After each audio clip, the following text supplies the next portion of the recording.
السلام علیکم میرے محترم عزیز دوستو۔ دمشق کا مشہور و معروف تاجر رات کے پچھلے پہر سڑکوں پر ٹہل رہا تھا۔ موسم خوشگوار ہونے کے باوجود اس کا دم جیسے گھٹتا جا رہا تھا۔ اس کے پاس 8 سے 10 دن کے علاوہ زیادہ وقت نہ تھا۔ دنیا کی تمام آسائشیں ہونے کے باوجود بھی بے بسی کا یہ عالم تھا کہ وقت سے پہلے ہی سب کچھ ختم ہوتا ہوا محسوس ہو رہا تھا۔ ملک کے ڈاکٹروں نے بھی جواب دے دیا تھا۔ ایک چھوٹی سی امید تھی کہ امریکہ میں علاج ہو سکتا ہے، وہ بھی دم توڑ گئی۔ جب کئی مہینوں ٹیسٹ وغیرہ کروانے کے بعد ایک سینئر ڈاکٹر نے آ کر نرمی سے سمجھایا کہ آپ کے پاس زیادہ وقت نہیں ہے، لہٰذا میرا مشورہ ہے کہ آپ کا بچا ہوا قیمتی وقت آپ اپنے بیوی بچوں کے ساتھ گزاریں۔ رات کے اس پہر بے خبری کے عالم میں نہ جانے کتنی دیر ٹہلتا رہا۔ اس کی سوچوں کا تسلسل اس وقت ٹوٹا جب وہ ایک پل کے پاس پہنچا۔ سڑک کے دوسری طرف ایک عورت کھڑی تھی، کسی آدمی سے باتیں کر رہی تھی۔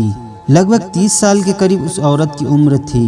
اس کا بات کرنے کا انداز منت سے ماجت والا لگ رہا تھا، جبکہ وہ آدمی گنڈا قسم کا لگ رہا تھا جو کہ اس کی بات نہیں مان رہا تھا۔ اس تاجر کی چلنے کی رفتار خود بخود دھیمی ہو گئی۔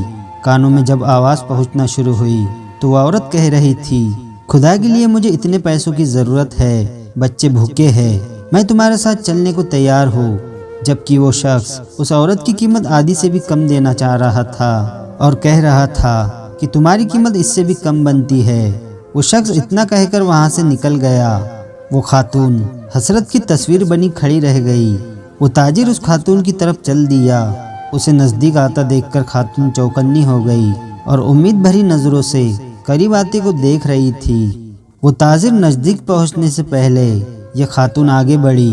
اس کا انداز ایسا تھا کہ جیسے اپنے اوپر زبردستی کر رہی ہو۔ اس تاجر نے قریب پہنچتے ہی سلام کیا۔ خاتون نے بناوٹی مسکان کے ساتھ جواب دیا اور ٹٹولتی ہوئی نظروں سے دیکھا اور تھوڑا نزدیک ہوتے ہوئے معنی خیز انداز بنا کر پوچھا، کیا موڑ ہے؟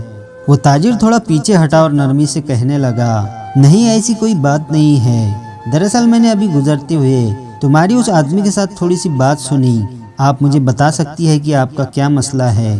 اتنا پوچھنا تھا کہ جو خاتون مضبوط دکھائی دینے کی کوشش کر رہی تھی وہ ایک دم سے کمزور سی ہو گئی اور کہنے لگی، بھائی قسم ہے اس ذات کی جو ہماری گفتگو سن رہا ہے، میں اس طرح کی عورت نہیں ہوں جو اس وقت اپنے گھر سے نکل کر سڑکوں پر کسی کا انتظار کرے، مگر میں بہت مجبور تھی۔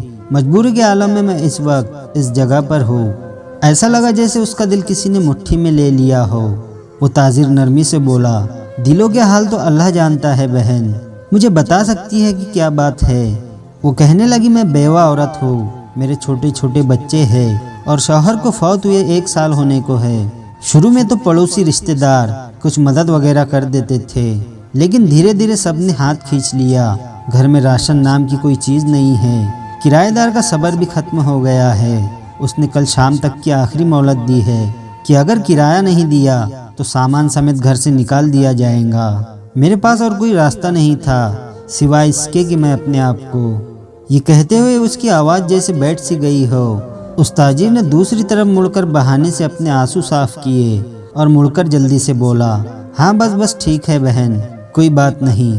اس کے بعد اس نے اپنے جیبوں میں ہاتھ ڈالے، تب اس کو پتہ چلا کہ جیبوں میں جو رقم ہے وہ نہ ہونے کے برابر ہے، کیونکہ جس عالم میں وہ اپنے گھر سے نکلا تھا اسے تو کوئی ہوش ہی نہیں تھا۔ اس نے اس خاتون سے کہا، فی الحال آپ یہ رکھیں اور آپ مجھے آپ کا پتہ بتا دیجئے، فکر کرنے کی کوئی ضرورت نہیں ہے، آپ اپنے گھر جائیے، انشاءاللہ سب ٹھیک ہو جائے گا۔ خاتون بھی یقینی کے انداز میں اس کی طرف دیکھے جا رہی تھی، جیسے سوچ رہی ہو کہ اس پر بھروسہ کرے یا نہ کرے۔ اس تاجر نے پھر سے یقین دلایا کہ تم جاؤ اور اپنا پتہ بتا دو۔ آخرکار اس عورت نے اپنا پتہ بتا دیا اور اپنے گھر کی طرف چل پڑی۔ خاتون کو جاتا دیکھنے کے بعد وہ بھی اپنے گھر کی طرف مڑا اور تیزی سے قدم اٹھانے لگا۔